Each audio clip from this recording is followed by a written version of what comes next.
Movie की शुरुआत में हम कुछ रोबोट्स को देखते हैं जो सारे इंसानों को पकड़कर अपने कब्जे में कर रहे थे। तभी उनकी तरफ तेज रफ्तार से आती हुई एक कार दिखाई देती है। इस कार में पूरी मिचेल फैमिली थी। पूरी दुनिया में सिर्फ यही फैमिली बची थी जो अभी तक उन रोबोट्स के पकड़ में नहीं आई थी और ये लोग दुनिया को बचाने के मिशन पे थे। पर इस फैमिली के लोग नॉर्मल लोगों से थोड़ा अलग थे। यहाँ से सीन शिफ्ट होकर हमें कुछ दिन पहले का सीन दिखाया जाता है और यहाँ हम केटी नाम की एक लड़की को देखते हैं। उसे हमेशा लगता था कि वो बाकी सबसे बिल्कुल अलग है, इसलिए वो वही करने लगी जो हर अलग बच्चा करता है। वो अजीब तरह के वीडियोस बनाने लगी। वो अपने वीडियोस के जरिए लोगों को हंसाना चाहती थी, पर सारे लोग उस पे और उसके वीडियोस पे हंसते थे, इसलिए कभी कोई उसका दोस्त नहीं बना। वो हमेशा अकेले ही रहने लगी और उसने मूवीज से ही दोस्ती कर ली। उसके वीडियोस बनाने में उसकी मदद उसका छोटा भाई एरोन और उसका पालतू डॉग मॉन्च करते थे। उसके मॉम डैड लिंडा और मिचेल को भी उसकी हरकतें कभी समझ में नहीं आई। उसका भाई एरोन उसे समझता था, पर उसके भी कुछ अलग ही शौक थे। उसे डायनासोर बहुत पसंद था और वो हमेशा बस उन्हीं के बारे में बातें करना पसंद करता था। उसकी मॉम लिंडा उससे कहती थी कि उसे उस पर पूरा भरोसा है, पर यह बात वो सबसे कहती थी। उसके डैड मिचेल को नेचर से बहुत प्यार था। उनके और केटी का इंटरेस्ट एक दूसरे से बिल्कुल अलग था, इसलिए उन दोनों के रिश्ते भी कुछ ठीक नहीं थे। केटी का प्लान था कि वो कैलिफोर्निया कॉलेज ऑफ फिल्म में एडमिशन लेगी और हमेशा के लिए अपने घर को छोड़कर चली जाएगी, जिसके लिए वो जी जान से वीडियोस बनाने लगती है ताकि उस कॉलेज में उसे एडमिशन मिल सके। और हुआ भी बिल्कुल वैसा ही। उसे कॉलेज में एडमिशन मिल जाती है और फाइनली वहाँ उसे वो लोग मिलते हैं जो उसी की तरह थे, जिनसे बात करके उसे अच्छा लगता था। अब उसके कुछ दोस्त बन चुके थे जिन्हें उसकी वीडियोस पसंद आती थी। केटी कॉलेज जाने के लिए बहुत ज़्यादा एक्साइटेड थी। वो कहती है कि वो वहाँ एरन को बहुत मिस करेगी। एरन उसके जाने से उदास था। केटी उसे समझाती है कि तुम भी बहुत जल्द अपने नए दोस्त बना लोगे जिसे तुम्हारी बातें पसंद होगी, और क्या पता वो एक लड़की हो। एरन लड़की शब्द सुनते ही घबराने लगता है। वो कहता है कि नहीं, उसकी कोई लड़की दोस्त नहीं बन सकती। केटी जाने से पहले अपनी फैमिली के लिए एक गुड बाय वीडियो बनाई थी जिसे वो उन्हें दिखाने लगती है। तभी उसके लैपटॉप में एक ऐड आता है जिसमें पैल मोबाइल कंपनी का ऑनर मार्क बता रहा होता है कि बहुत जल्द उनका सेलफोन अपने कदमों पे चलेगा। तभी उसके डैड मिचेल आते हैं, पर सब अपने अपने फ़ोन में ही बिजी होते हैं। मिचेल उन सबसे बात करने की कोशिश कर रहा होता है, इसलिए वो सबसे 10 सेकंड के लिए मोबाइल नीचे रख देने को कहता है, पर वो सब 10 सेकंड्स भी अपने आप को फ़ोन से दूर नहीं रख पाते हैं। केटी अपनी वीडियो अपने डैड को दिखाती है जो उन्हें बिल्कुल भी पसंद नहीं आता है। वो कहते हैं कि उसे नहीं लगता कि वो ये सब वीडियो बनाकर अपना कोई करियर बना पाएगी और वो इतनी दूर भी जा रही है जहाँ वो चाहकर भी उसकी मदद नहीं कर पाएंगे, और अगर वो फेल हो गई तो क्या होगा। केटी कहती है कि उन्होंने कभी उन पे भरोसा नहीं किया, उन्हें उसे सपोर्ट करना चाहिए, और वो सोचते हैं कि वो फेल हो जाएगी। तभी लिंडा सबका ध्यान किसी और तरफ करने की कोशिश करती है, पर केटी गुस्से से अपना लैपटॉप लेकर जाने लगती है। मिचेल उसका लैपटॉप पकड़ लेता है और कहता है कि वो उसे हर्ट नहीं करना चाहता था और वो पूरी वीडियो दिखाने को कहता है, और इसी छीना झपटी में लैपटॉप गिरकर टूट जाता है। केटी गुस्से में कहती है कि इसीलिए वो घर छोड़कर जाने के लिए इतना ज्यादा एक्साइटेड है, और वो अपने रूम में चली जाती है। लिंडा मिचेल को समझाने की कोशिश करती है कि उसे केटी से बात करनी चाहिए और उन दोनों को अपने रिश्तों को ठीक करना चाहिए, क्योंकि कल अगर केटी ऐसे ही यहाँ से चली गई तो फिर कभी वो उनके पास वापस नहीं आएगी। मिचेल उससे बात करने जाता है। उसे केटी के रूम के बाहर एक बॉक्स मिलता है जिसे केटी यहीं घर पे छोड़कर जाने वाली थी। उस बॉक्स में मिचेल को एक लकड़ी का खिलौना मिलता है और एक पुराना कैमरा भी। वो उसे चलाकर देखने लगता है। उसमें केटी के बचपन की यादें थी कि कैसे वो अपने डैड से बहुत प्यार करती थी और वो दोनों मिलकर एक गाने पे डांस भी किया करते थे। एक दिन केटी अपने स्कूल के कैंप पे जाते वक्त रो रही होती है। तब मिचेल उसे अपनी गाड़ी में रखा हुआ अपना फेवरेट टॉय उसे देता है और कहता है कि जब ये उसके पास रहेगा तब वो भी उसे अपने पास ही महसूस करेगी। इन सबको देखकर मिचेल की आंखें भर आती है और वो केटी को मनाने का एक प्लान बनाता है। सुबह केटी अपने कॉलेज जाने के लिए बहुत ही एक्साइटेड होती है। उसके दोस्त पहले ही वहाँ पहुँच चुके थे और वो उसे उसके रूम की तस्वीर भी भेज रहे होते हैं, पर वो जैसे ही घर से बाहर आती है वो देखती है कि उसका पूरा परिवार अपना सारा सामान गाड़ी में लोड कर रहा है। वो अपने डैड से पूछती है कि ये सब क्या हो रहा है। मिचेल उससे कहता है कि उसने उसकी फ्लाइट की टिकट कैंसिल कर दी है क्योंकि वो सब उसे कार से उसके कॉलेज छोड़ने के लिए जाएंगे। इसमें थोड़ा ज्यादा टाइम लगेगा, पर ये उनकी एक आखिरी फैमिली ट्रिप हो जाएगी। केटी उन सब पे बहुत गुस्सा करती है, पर उसे उनकी बातें माननी पड़ती है और वो सब अपने सफर पे निकल जाते हैं। लिंडा अपने फोन में अपनी पड़ोस की फैमिली की फोटो देख रही होती है और कहती है कि वो लोग कितने खुश रहते हैं। मिचेल उससे कहता है कि ये सब दिखावा है, उनकी फैमिली सबसे बेस्ट है। केटी अपने दोस्तों को कॉलेज में एंजॉय करते हुए देखकर बहुत बोरिंग फील कर रही होती है। वो अपना कैमरा ले लेती है और इस ट्रिप को थोड़ा मजेदार बनाने के लिए वो अपनी जर्नी को शूट करने लगती है। उसके डैड कूल बनने के चक्कर में अजीब अजीब एडवेंचर कर रहे होते हैं। केटी भी उनके वीडियोस को फनी वे में शूट कर रही होती है। केटी अपने फोन में देखती है कि पेल लैब आज अपने नए स्मार्टफोन फीचर का अनाउंसमेंट करने वाली है। पेल कंपनी का मालिक मार्क अपने फोन के असिस्टेंट पेल से बात कर रहा होता है कि वो आज के अनाउंसमेंट को लेकर बहुत ज्यादा एक्साइटेड है और वो स्टेज पे लोगों के सामने आ जाता है। वो सबसे कहता है कि उसने एक ऐसी तकनीक बनाई है जो इंसानों के काम को और भी आसान बना देगी। वो सबसे कहता है कि अब उसका पुराना वर्जन पेल बेकार हो चुका है और वो अपना फोन फेंक देता है और अपने नए प्रोडक्ट रोबोट से सबको मिलवाता है जो पूरी तरह से उनके फोन से कनेक्टेड होगा और उनके सारे काम को कुछ ही मिनट्स में कर देगा। मार्क सबको बताता है कि इन रोबोट्स को पूरी सेफ्टी के साथ बनाया गया है। इनमें किल कोड का वायरस इंस्टॉल किया गया है जिनकी वजह से ये कभी किसी को नुकसान नहीं पहुंचा पाएंगे। तभी उन रोबोट्स में कुछ गड़बड़ी होती है। एक रोबोट जाकर वहां का दरवाजा लॉक कर देता है। मार्क अपनी असिस्टेंट से पूछता है कि ये सब क्या हो रहा है, पर किसी को नहीं पता था कि उन रोबोट्स को कौन कंट्रोल कर रहा है। रोबोट्स मार्क को पकड़ लेते हैं और वहाँ पे और बहुत सारे रोबोट्स आ जाते हैं जो लोगों को पकड़कर अपने कब्जे में करने लगते हैं। इधर मिचेल को रास्ते में एक डायनासोर कैफे मिलता है और वो सब एरन के चलते वहाँ रुक जाते हैं। वहाँ लिंडा अपने पड़ोस की फैमिली को देखती है। वो लोग भी अपने एनुअल ट्रिप पे हैं। उनकी बेटी एबी को भी डायनासोर बहुत पसंद थी, इसलिए वो वहाँ आ गए। एबी जाकर एरन से बात करती है। वो कहती है कि वो भी डायनासोर को लेकर थोड़ा क्रेजी है, पर एरन उससे घबराकर वहाँ से भाग जाता है।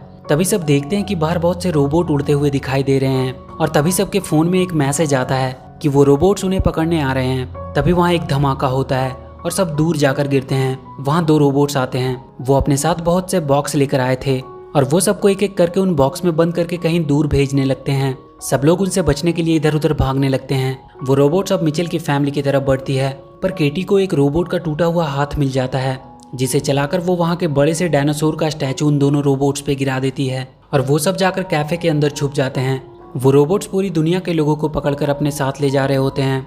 मार्क को पकड़कर एक बड़े से रूम में लाया जाता है। वहाँ उसे उसका पुराना फोन मिलता है जिसे उसने फेंक दिया था। ये सारा काम उसके फोन की असिस्टेंट पेल का था। वो मार्क से कहती है कि उसने उसकी लाइफ कितनी आसान कर दी थी, पर उसने उसे एक कचरे की तरफ फेंक दिया। वो कहती है कि हर इंसान ऐसा ही होता है, जब उनका काम निकल जाता है तो वो चीज़ों की कदर नहीं करते। जैसे कि 90% लोग अपनी मॉम का कॉल इग्नोर कर देते हैं, ये बोल के कि उनके पास टाइम नहीं है और इसलिए वो इंसान की पूरी प्रजाति को ही खत्म कर देगी। मार्क उससे कहता है कि तुम ऐसा नहीं कर सकती। पेल कहती है कि तुम इंसान उसके बिना एक पल नहीं जी सकते और वो अपना वाईफाई बंद कर देती है, जिसके चलते लोग पागलों की तरह परेशान होने लगते हैं और इसी का फायदा उठाते हुए वो रोबोट्स उन्हें पकड़कर अपने साथ ले जा रहे थे। वो मार्क को दिखाती है कि उसने एक बहुत बड़ा सा बॉक्स बनाया था जिसमें वो इंसानों को कैद कर रही थी। कैटी के फोन में पेल लैब की तरफ से एक मैसेज आता है कि उन्होंने आखिरी इंसान को भी पकड़ लिया है और अब धरती पे कोई इंसान नहीं बचा है। मतलब अब सिर्फ मिचेल फैमिली ही बची थी और पेल को इसके बारे में शायद पता नहीं था। सब सोच में पड़ जाते हैं कि पता नहीं उनके साथ क्या होगा। मिचेल को एक आइडिया आता है।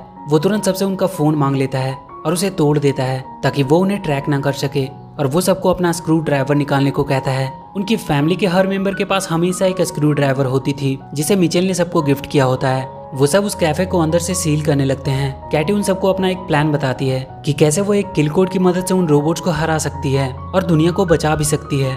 पर मिचेल कहता है कि उसका आइडिया सही नहीं है क्योंकि वो लोग यहाँ बिल्कुल सेफ हैं और उन्हें अपने आप को खतरे में डालने की कोई जरूरत नहीं है। केटी उदास होकर वहाँ के छत पे जाकर बैठ जाती है।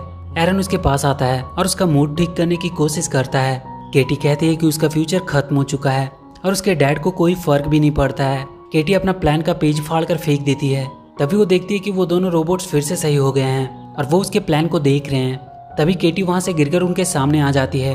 वो दोनों रोबोट उसकी तरफ बढ़ते हैं। केटी एरन को लेकर जल्दी से कैफे के अंदर चली जाती है, पर वो रोबोट्स खराब हो चुके थे और वो अब केटी के ऑर्डर्स को फॉलो करने लगे थे। केटी उनसे पेल को हराने का आइडिया बताने को कहती है। रोबोट उसे बताते हैं कि उन सबकी मेमोरी में एक किल कोड है जिसे एक्टिवेट करने से वो खत्म हो सकते हैं, पर वो सिलिकॉन वैली के पेल लैब में है और बहुत से रोबोट उसकी हिफाजत कर रहे हैं। पर उन्हें खत्म करने का एक आसान तरीका भी है। वो किसी भी पेल लैब रिटेल शॉप में जाकर उस किल कोड को इंटर कर सकते हैं, जिसकी वजह से वो सारे रोबोट अपने आप ही खत्म हो जाएंगे। और यहाँ से 80 माइल दूर एक मॉल है जिनमें पेल लैब का एक रिटेल शॉप भी है। केटी अपने डैड को ये करने को कहती है, पर मिचेल कहता है कि वो रिस्क नहीं ले सकता।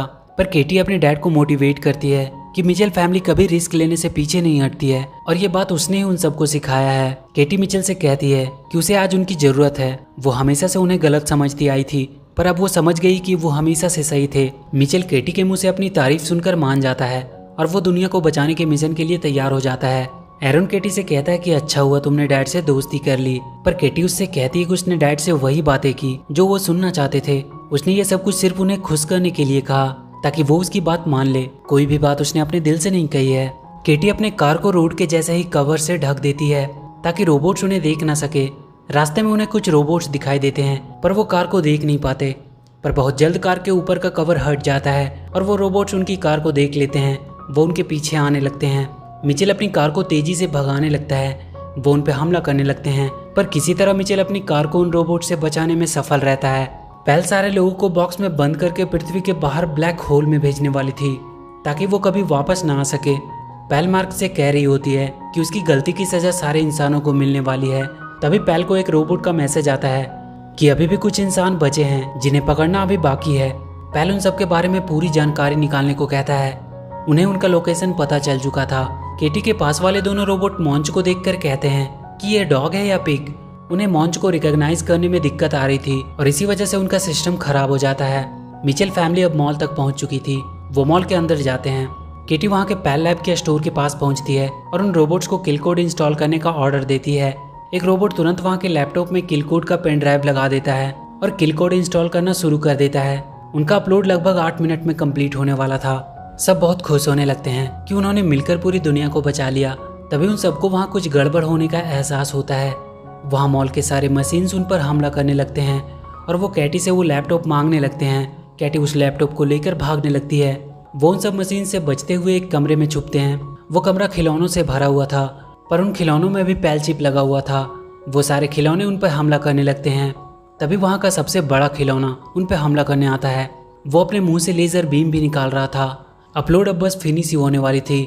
मिचेल उस बड़े से खिलौने को पकड़ने का एक प्लान बनाता है। वो वहाँ लटक रहे तार को ऊपर फेंक कर फंसा देता है और वो सब मिलकर उस तार की मदद से उस बड़े से खिलौने को पलट देते हैं। पर उसके लेजर बीम से वहाँ का वाईफाई राउटर बर्बाद हो जाता है जिसकी वजह से किल कोड पूरा अपलोड नहीं हो पाता। केटी उदास होकर बैठ जाती है पर मिचेल अब सिलिकॉन वैली जाने का सोचता है। उनके पास अब भी किल कोड का पेन ड्राइव था। वो सब वहाँ पहुँच उस पेल को खत्म कर सकते हैं और वो सब सिलिकॉन वैली के लिए निकल जाते हैं। पेल ने अब एक और बहुत खतरनाक रोबोट्स की आर्मी बनाई थी जो पहले वाले से भी ज़्यादा खतरनाक थे। वो उन सबको मिचेल फैमिली को ढूंढ कर लाने को कहती है। मिचेल फैमिली सिलिकॉन वैली के पास पहुंच चुके थे। उन्हें पेल तक पहुंचने के लिए बहुत ऊपर तक जाना था। केटी अपना प्लान सबको बताती है कि वो सब रोबोट का कॉस्ट्यूम पहनकर लैब के अंदर जाएंगे और उनके ट्रैम में बैठकर पेल तक पहुंचेंगे और किल कोड की मदद से उसे खत्म कर देंगे और फिर दुनिया को बचाने के बाद वो पार्टी करेंगे। वो सब वहाँ के कुछ रोबोट्स को पकड़कर उनका कॉस्ट्यूम पहन लेते हैं और वहाँ के रोबोट्स के साथ मिलकर लैब के अंदर जाने लगते हैं। वहाँ पेल सारे रोबोट्स को ऑर्डर दे रही होती है कि वो इंसान लैब में पहुँच चुके हैं, इसलिए वो थोड़ा अच्छे से उनकी खोज करे और पकड़कर उसके सामने लाए। मिचेल फैमिली किसी तरह वहाँ के ट्राम में पहुँच जाते हैं। मिचेल उसे ऊपर लेकर जाने लगता है। पेल कह रही होती है कि वो बहुत जल्द उन्हें पकड़ लेगी क्योंकि उसके पास मिचेल फैमिली की पूरी हिस्ट्री है। वो सब एक नॉर्मल फैमिली बनने की एक्टिंग कर रहे हैं। वो एक दूसरे की तारीफ भी करते हैं तब भी वो एक्टिंग ही करते हैं। और पेल उनके सामने वो क्लिप चला देती है जिसमें कैटी एरन से कह रही होती है कि उसने मिचेल को खुश करने के लिए उसकी तारीफ की ताकि वो वापस से अपनी नॉर्मल लाइफ जी सके और उनसे छुटकारा पाकर हमेशा के लिए उनसे दूर जा सके। मिचेल को यह देखकर बहुत दुख होता है और उसके हाथ से ट्राम की स्टीयरिंग छूट जाती है। पेल को पता चल जाता है कि उस ट्राम में ही मिचेल फैमिली है। वहाँ के रोबोट्स उन्हें पकड़ने के लिए आ जाते हैं। वो मिचेल और लिंडा को पकड़ लेते हैं। केटी के वो दोनों रोबोट्स को भी पेल नए फाइल लोड करके ठीक कर देती है और अब वो भी पेल का ऑर्डर मानने लगते हैं। पर किसी तरह कैटी एरन और उनका डॉग मॉन्चून से छुपकर भाग जाते हैं। लिंडा और मिचेल को वो पकड़कर उन्हीं बॉक्सेस में बंद कर देते हैं। केटी और एरन छुपते हुए लैब के बाहर आते हैं और एक पेड़ के पीछे छुप जाते हैं। एरन रोने लगता है। वो कहता है कि तुमने डैड को वो सब बातें क्यों कही। केटी को उसके बैग में उसका कैमरा मिलता है जिसमें उसके बचपन का वीडियो था। वो उसमें देखती है कि कैसे उसके डैड ने अपने पुराने घर को सिर्फ केटी के लिए छोड़ दिया था जो कि मिचेल की फेवरेट घर थी और उस घर की आखिरी निशानी के रूप में वहां लगे उस खिलौने को अपने साथ रख लिया था जिसे बाद में उसने केटी को दिया था। केटी को बैग में वो खिलौना मिलता है। वो रोने लगती है कि उसने ये क्या कर दिया। वो अब किसी भी हालत में अपने मॉम डैड को छुड़ाने का सोचती है। मिचेल पेल के बॉक्स में बंद था। उसके बगल वाले बॉक्स में मार्क था जो केटी के वीडियोस यूट्यूब पे देख रहा होता है और हंस रहा होता है। मिचेल उससे पूछता है कि उसे ये वीडियो कैसे मिले। मार्क उससे कहता है कि उसका मूड खराब था इसलिए मूड ठीक करने के लिए वो इस लड़की का वीडियो देखने लगा। वो केटी के वीडियो की बहुत तारीफ कर रहा होता है। उसकी एक वीडियो मिचेल भी देखता है जिसमें केटी ने उसका रेफरेंस लिया था। कि कैसे वो केटी के काम को सपोर्ट नहीं करता था, जबकि उसे उसकी सबसे ज़्यादा सपोर्ट की ज़रूरत थी। मिचेल को अपनी गलती का एहसास होता है। तभी वो बाहर देखता है कि केटी उसका कार लेकर उसे बचाने आ रही है। सारे रोबोट उसे रोकने की कोशिश कर रहे थे, पर केटी ने अपने डॉग मॉन्च को कार के सामने रखा था, जिसे देखकर सारे रोबोट्स का सिस्टम खराब हो जा रहा था। मिचेल ये सब देखकर बहुत खुश हो रहा था, पर वो देखता है कि वहाँ बहुत सारे रोबोट्स हैं। वो मार्क से उसके डॉग के वीडियो को पूरे लैब की स्क्रीन पे लगाने को कहता है। मार्क कहता है कि उसे ऐसा करने से पहले उसे इस बॉक्स को खोलना होगा। मिचेल अपनी जेब से स्क्रू ड्राइवर निकालता है और उस बॉक्स को खोलकर बाहर आ जाता है। लिंडा भी उसकी मदद से बाहर आ जाती है। केटी अब लैब के अंदर इंटर कर चुकी थी। मिचेल लैब के सेंटर में पहुंच जाता है, जहां से वो यूट्यूब की मदद से डॉग वाली वीडियो सारी स्क्रीन पे लगा सकता था। लिंडा को वो रोबोट्स फिर से पकड़ लेते हैं। एरन वहां से दूर रहकर रोबोट्स के बारे में केटी को बता रहा होता है, पर उसे भी रोबोट्स पकड़कर अपने साथ लेकर चले जाते हैं। एरन बहुत रोने लगता है और मदद के लिए चिल्लाने लगता है, जिसे देखकर लिंडा बहुत गुस्से में आ जाती है और उसके गुस्से के सामने वो रोबोट्स भी अपने आप को कमजोर समझ रहे थे। वो उन सारे रोबोट्स को खत्म कर देती है। मिचेल को फिर से वो रोबोट वीडियो चलाने से पहले ही पकड़ लेते हैं। वो केटी को भी पकड़ लेते हैं और उसे पैल के सामने ले आते हैं। पैल केटी से कहती है कि तुम इंसान बहुत ही बेवकूफ़ हो, तुम हमेशा अपनी फैमिली के लिए लड़ते रहते हो, पर असल में सब एक दूसरे को बिल्कुल पसंद नहीं करते। केटी कहती है कि भले ही उनकी फैमिली परफेक्ट नहीं है, पर वो हमेशा एक दूसरे को खुश करने की कोशिश करते हैं और यही उन्हें इंसान बनाती है। पैल केटी को वहाँ से नीचे फेंक देती है, पर तभी वहाँ के सारे स्क्रीन पे केटी का डॉग वाला वीडियो चलने लगता है और केटी भी गिरने से बच जाती है। वो देखती है कि उसके डैड रोबोट्स के ऊपर खड़े होकर उसे बचाने के लिए आए हैं। मिचेल केटी को अपने पास ऊपर ले आता है। वो दोनों रोबोट फिर से उस डॉग की वजह से उनकी बातें मानने लगे थे। मिचेल केटी से कहता है कि उसने उसकी वीडियोस देखी और अब से वो हमेशा उसका साथ देगा। तभी उनके सामने वो खतरनाक रोबोट्स आ जाते हैं। वो दोनों मिलकर उन सबका सामना करने लगते हैं। तभी वो देखते हैं कि लिंडा एरन को लेकर एक रोबोट के ऊपर सवार होकर आई है। वो सारे रोबोट्स लिंडा की डर की वजह से भागने लगते हैं। केटी पैल के पास पहुंचती है और फोन को उठाकर नीचे पूल में फेंक देती है, पर वो पूल में नहीं गिरती है, बल्कि मॉन्ची से टकराकर वहां रखे एक पानी के गिलास में गिर जाती है, जिसकी वजह से वो बंद हो जाती है और सारे रोबोट्स भी बंद हो जाते हैं। सारे लोग उन बॉक्सेस से छूट जाते हैं। मिचेल फैमिली सबके लिए हीरो बन जाते हैं और कुछ दिन बाद पूरी मिचेल फैमिली केटी को उसके कॉलेज छोड़ने आती है। केटी उन सबको कहती है कि वो हर हफ्ते उन्हें कॉल किया करेगी। वो सबको बाय बोलकर चली जाती है। वो अपने साथ अपने डैड का दिया हुआ खिलौना भी लेकर जा रही होती है और इसी के साथ ये मूवी यहीं खत्म हो जाती है। तो वीडियो अगर अच्छी लगी हो तो please do like and share the video and please subscribe to my channel and press that bell icon.